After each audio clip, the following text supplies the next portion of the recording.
Et on va terminer avec Danone. Le titre du géant de l'agroalimentaire est orienté à la baisse depuis 3 mois, abandonnant près de 8% sur cette période.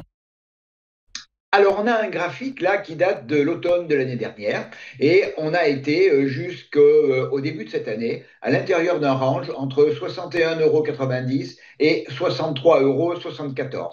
Un mouvement haussier assez puissant s'est développé à partir du mois de février. Quand on est venu, après franchissement, on est venu retester le haut du range à 63,80, de 63,74. Et là, effectivement, une belle dynamique haussière s'est déclenchée pour nous amener dans la zone des 76 euros. Donc par rapport au bas du range, on a gagné eh bien, une bonne 20-22%.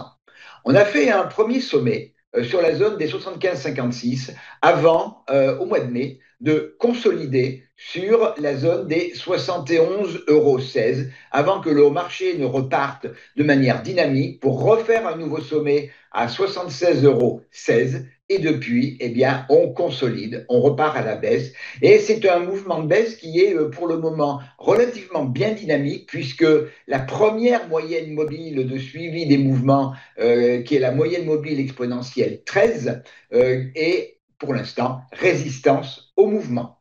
Alors en fait, on a fait un sommet. Et lorsque l'on a cassé la zone des 71,16 €, on a mis en place une structure d'analyse technique qui est une structure de double sommet mise en place par la rupture de la ligne de coup. L'objectif de la figure, eh bien, c'est le report vers le bas entre de la ligne des sommets jusqu'à la ligne de coup et qui est ici une zone que l'on va voir entre 66,02 € et 66,32 €. Alors, la bande de Bollinger basse, elle, est ouverte vers le bas. Donc, elle montre que l'on a toujours de la dynamique baissière, on a de la volatilité résiduelle qui nous permet de poursuivre la baisse. Alors, on est actuellement dans une phase de consolidation.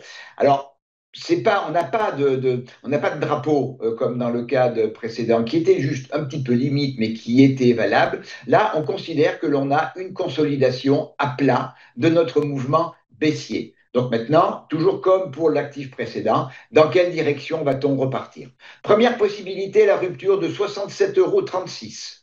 Dans ce cas-là, on repart à la baisse, on ouvre une nouvelle jambe de baisse en cassant le plus bas dans la tendance, le dernier plus bas dans la tendance baissière. Le premier objectif est cette zone 66,02, 66,32 qui est à la fois un niveau de polarité et l'objectif de la structure de double sommet.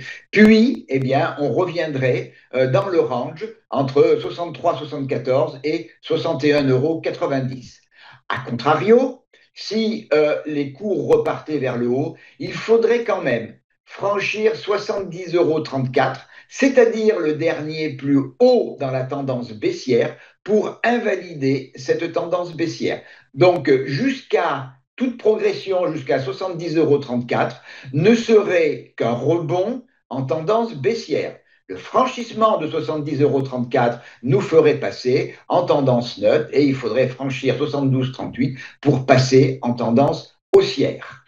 Alors là aussi, Roselyne, si j'avais une petite pièce à mettre, je mettrais une petite pièce à la rupture de 67,36 € et la poursuite de la baisse.